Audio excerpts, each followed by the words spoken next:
Have you ever noticed how the good fortune of one person can become the complete aggravation of many other people? Are you a person who is aggravated by the good fortune of another person? Or do you possess that trait of true joy when good fortune comes to someone else? Such was the case with the good fortune of the nation of Israel, and in many ways with the shrewdness of the Gibeonites in avoiding forever being destroyed, even though they were Canaanites. So as chapter 10 opens, the Amorite kings in the south and the southwest of Jericho were aggravated to the point of fear, and their fear would bring them doom. So the writer of the book of Joshua opens with the Amorite king's fear and what the king heard in chapter 10 and in verse 1. Now it came about when Adonizedek, king of Jerusalem, heard that Joshua had captured Ai and had utterly destroyed it, and that the inhabitants of Gibeon had made peace with Israel and were within their land, that he feared greatly, because Gibeon was a great city, like one of the royal cities, and because it was greater than Ai, and all its men were mighty. Adonizedek was the Amorite king of Jerusalem. Adonai means Lord. Zadok means justice. So he was the king of justice. Jerusalem is actually Jerusalem. Jeru means the inhabitants of, or a city of, and Salem means peace. Therefore, Adonizedek was the Lord of justice of Jerusalem, the city of peace. Now, Jerusalem stands just 32 miles from the Great Sea, the Mediterranean. It's 18 miles from the Jordan River. It's 20 miles from Hebron, and it's 12 miles from Jericho. The city of Jerusalem stands in the Amorite tribal area just south of the great citadel of the Jebusites in their territory. So what we're trying to say to you is Jerusalem stands right on the borderline between the Amorite territory and the Jebusite territory, and that's where it sits. The dividing line kind of runs southwest to northeast as that boundary line runs between there. Now, being just 12 miles from Jericho, Adonizedek was fearful of the nation of Israel because of that victory over Jericho, the victory over Ai, and the covenant with the Gibeons.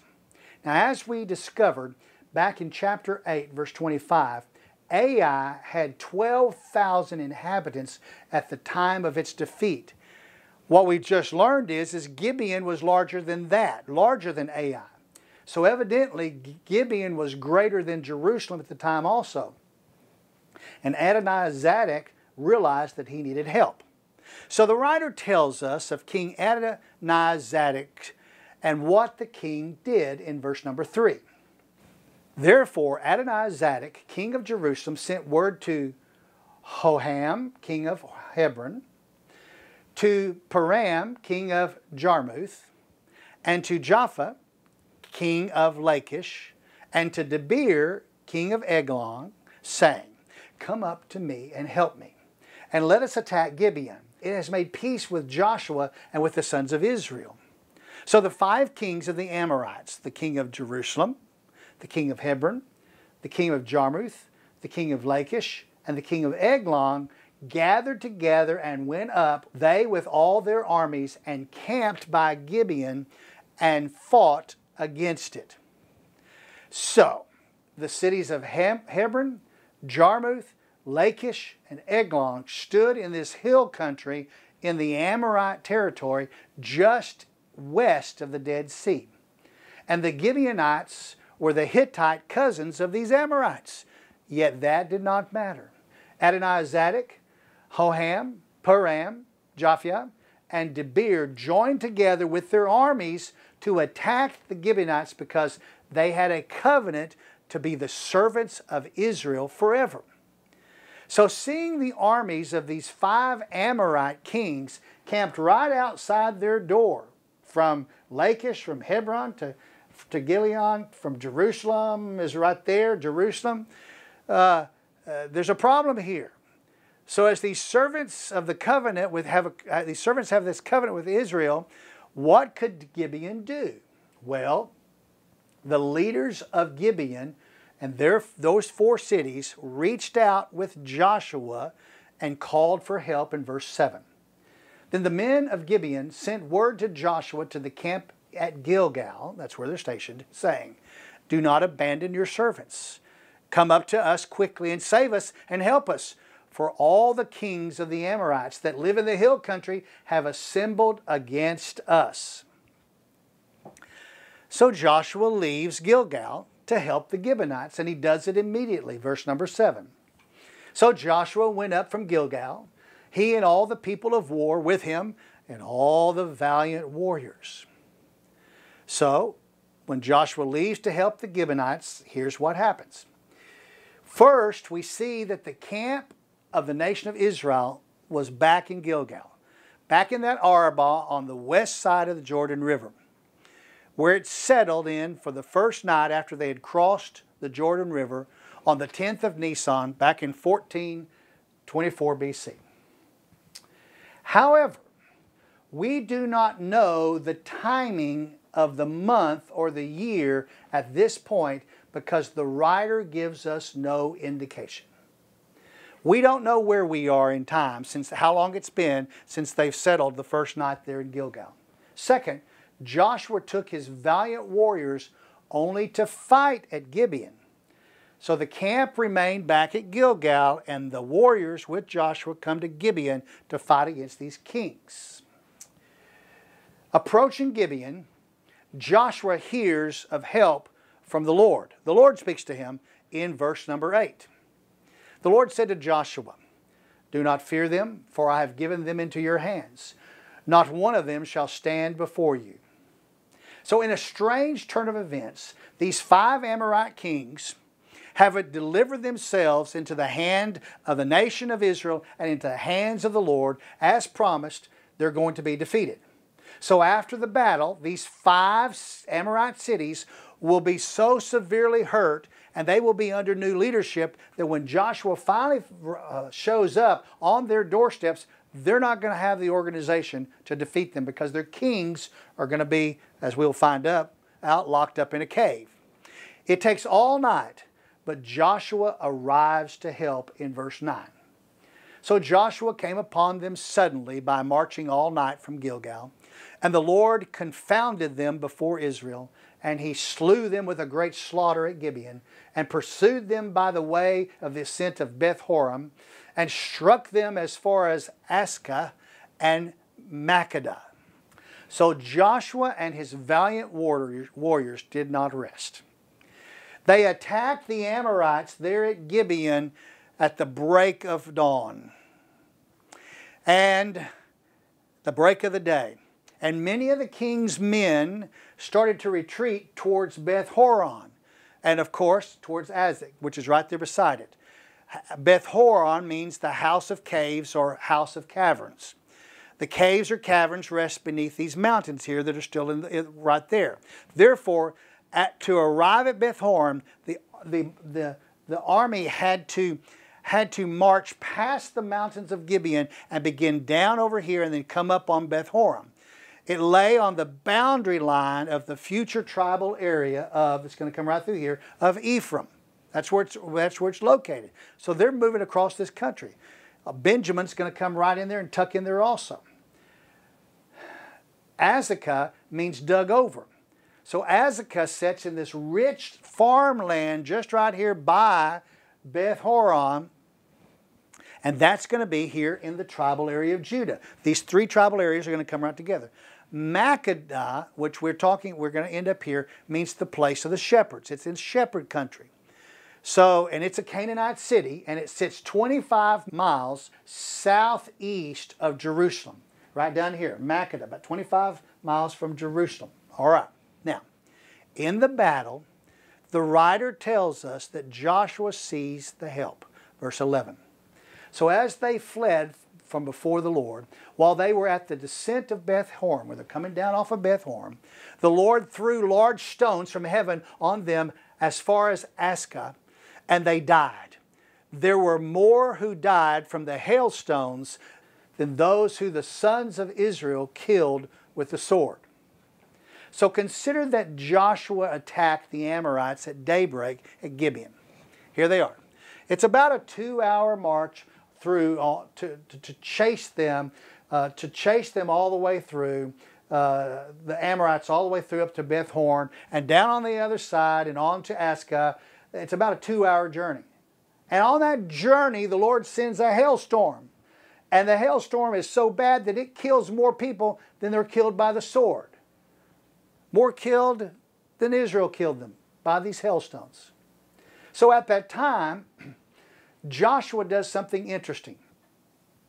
While they're doing this storm, he pleads for help from the Lord. You see, more daylight was needed to finish the battle in Joshua's eyes. Even though the sun had not reached high noon yet, at verse number 12, Joshua is pleading for more daylight. Verse 12. Then Joshua spoke to the Lord in the day when the Lord delivered up the Amorites before the sons of Israel. And he said in the sight of Israel, O sun, stand still at Gibeon, and O moon in the valley of Ajalon. So the sun stood still, and the moon stopped, until the nation avenged themselves of their enemies. If the Lord answered this plea of Joshua, it will go against all the laws of physical order that's put in place on that first day of creation. The sun never speeds up, it never slows down. The moon never ever sets in one course, and it never changes its course. So will the sun stand still and the moon stop? Well, the writer uses the book of Jasher to prove that Joshua's record for help was true in verse 13b. Is it not written in the book of Jasher, the sun stopped in the middle of the sky and did not hasten to go down for about a whole day? There was no day like that before it or after it when the Lord listened to the voice of a man, for the Lord fought for Israel. Jasher means upright in the Hebrew language. And the writer alludes to this book as being the book of Jasher, being the book of the upright. Now, it was an ancient collection of records of honored men and noble deeds among the Israelites in the Israelite community. And it will be mentioned again in 2 Samuel chapter 1, verse 18.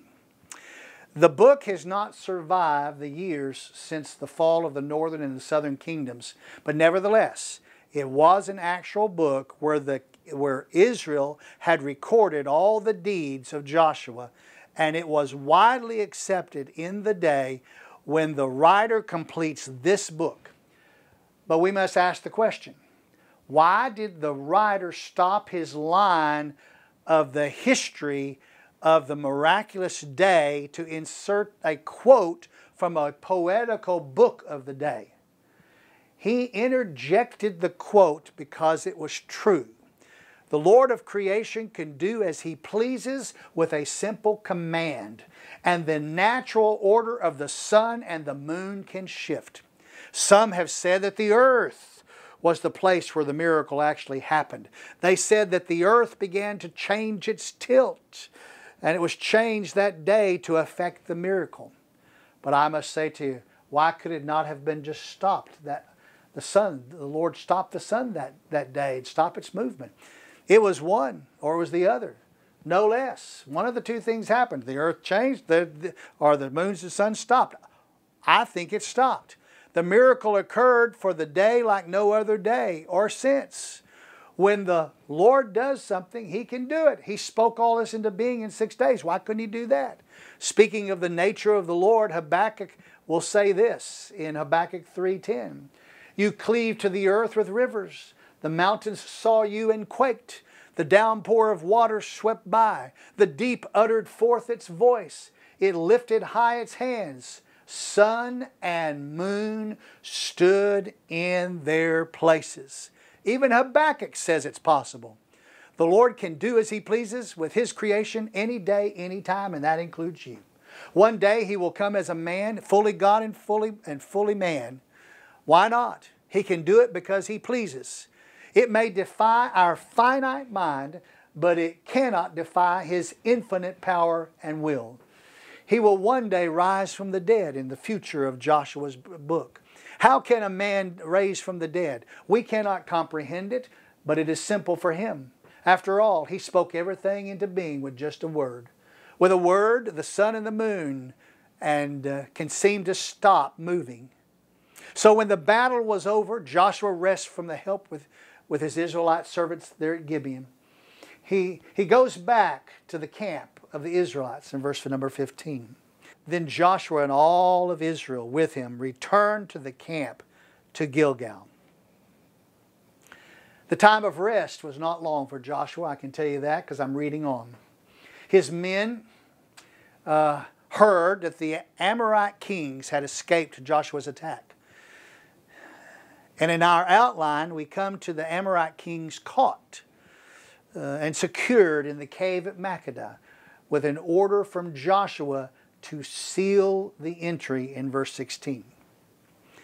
Now these 5 kings had fled and hidden themselves in the cave at Makkedah.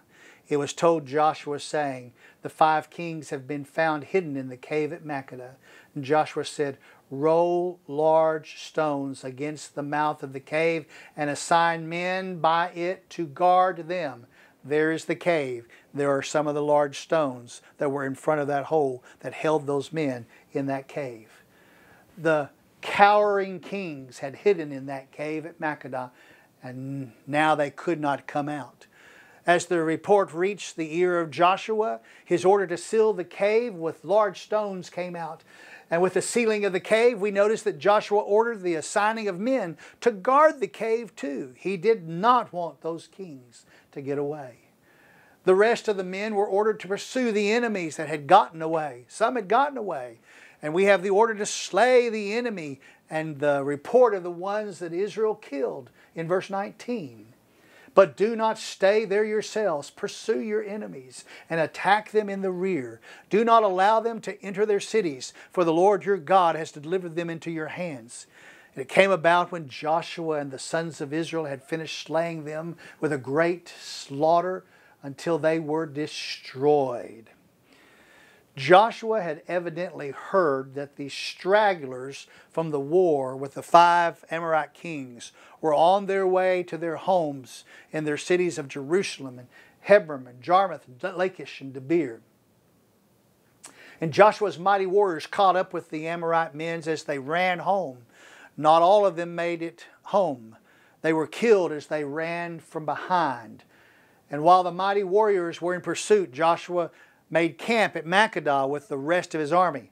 Now some of the people did make it to their cities. Not all of them were killed.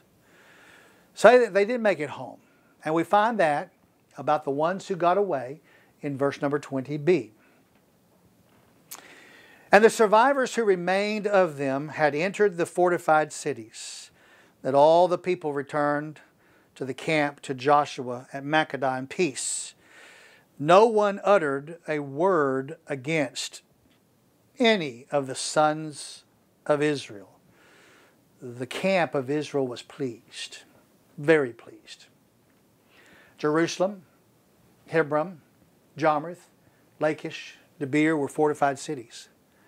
Some of the stragglers made it into their cities. The mighty warriors then returned of Israel, returned to Makkedah. There they kept up with Joshua. And everyone revered Joshua as their leader in the camp, and no one grumbled. The Amorites must be executed at the cave of Makkedah. So with the kings retrieved, Joshua speaks in verse number 22. Then Joshua said, open the mouth of the cave and bring these 5 kings out to me from the cave. They did so, and brought these 5 kings out to him from the cave. The king of Jerusalem, the king of Hebron, the king of Jarmuth, the king of Lachish, and the king of Eglon. And when they brought these kings out to Joshua, Joshua called for all the men of Israel and said to the chiefs of the men of war who had gone with him, come near, put your feet on the necks of these kings. So let us set the scene. These 5 kings had hid in the cave at Makkedah. Joshua found out. Joshua had large stones put in front of the kings to keep them imprisoned until he got back. He then follows on down and he catches everybody. They head out from, I'm just going to go ahead and tell you, they head out and they catch them at Makkedah. They go to Libnah, they go to Lachish, they go to Eglon, they go to Hebron, and then they go back down to Debir. So it's from Makkedah to Libnah to Lachish to Eglon to Hebron and back down to Debir. That's the order that they went. And when they finished hitting these, when these people, the people they were chasing had gone into their cities, whenever they got back to Makkedah with Joshua, Joshua has the cave open, the stones rolled back. The kings are brought out, and they are put in front of him. And he calls for the chiefs of the army. Evidently, there must have been 5. There may have been more, but he calls for the chief of the army. He says, put your feet on the necks of the kings. And so a chief comes and put his feet on the neck of each of the king. A chief on each neck. The story continues with the kings disposed of in verse 24b. So they came near and put their feet on their necks. Joshua then said to them, do not fear or be dismayed. Be strong and courageous, for this the Lord will do to all your enemies with whom you fight. So afterward Joshua struck them and put them to death. And he hanged them on 5 trees, and they hung on the trees until evening. It came about at sunset that Joshua gave a command, and they took them down from the trees and threw them into the cave where they had hidden themselves, and put large stones over the mouth of the cave to this very day. The kings were struck down, and how were they struck down? By the sword. Their bodies were hung on 5 different trees as a display to the Canaanite nations of the power of God. And at evening, remember evening is our afternoon, at the end of evening, at sunset, at the end of our afternoon, the bodies were removed. They were put back in that cave where they had hid, back in that cave where they had been imprisoned, and the entry to that cave was permanently sealed. As you see by that cave, that picture, those stones have been rolled back. But I'm telling you, those bodies had decayed long before those stones rolled back. The entry was permanently sealed, and at that time of the writing of Joshua, it was still sealed when this book was completed being written. Now we come to the king hanged. One king of one city remained for that day that needed attention. He was still alive. He was not one of these 5. He was a different king. We have the king hanged, and the king's name is the king of Makkedah in verse 28. Now Joshua captured Makkedah that day and struck it and its king with the edge of the sword, and he utterly destroyed it and every person who was in it. He left no survivors. Thus he did to the king of Makkedah as he had done to the king of Jericho. I read this another time in these lessons. That's how we know. We knew that they were going to be hung on the tree. They were slain with a sword. They were hung on the tree all the way through the afternoon. At sunset, Joshua would have their body taken down, and they would be placed somewhere where stones would cover them up. They'd be placed where stones would cover them up. In Jericho and in Ai, they were covered up with stones into a heap. For the king of Makkedah and for the king of the 5 kings in the cave, the kings were in the cave were covered up with the stone, and Makkedah, the king of Makkedah here, he was totally destroyed also. With that, the same was done to the king as it was done to the king of Jericho. Just so happens. So the fear of the covenant that had been struck between the Gibeonites and the Israelites caused these Amorite kings to act in a way that hastened their death. You know, it's just that way sometimes. Sometimes We are so afraid of things that are out there that have nothing to do with us yet, that we do things that cause us to come under chastisement quicker than it should have come. Had these kings done nothing, they would have lived many, many more days. Because you see, Joshua and the nation of Israel would have had to make a campaign on each city individually. And it would have taken him time. But what these kings did by joining together is they hastened it. It was one battle. All the people of the nation, the warriors of these 5 kings in the city of Makkedah would have been much greater than Israel, but the Lord was fighting against them all. So I say to you this, in the future of your life, when you have fears of something that happens, don't make a mess with your decisions and cause destruction to come on you quicker. Take time. Wait until the stories are told. Now, these Canaanite kings were going to die. They were going to die at the order of the Lord through Moses. But with the order of the Lord also says to us, because He wants to bless us, just as He wanted to bless the nation of Israel, blessings and curses, well, for us. He will chastise us if we don't do His will. But all we have to do is be in His will. So if you come upon a fear, the best place for you to do is take it to the Lord in prayer, because you belong to the Lord. And He will help you with that fear. Don't do what the Amorite kings did. Don't do that.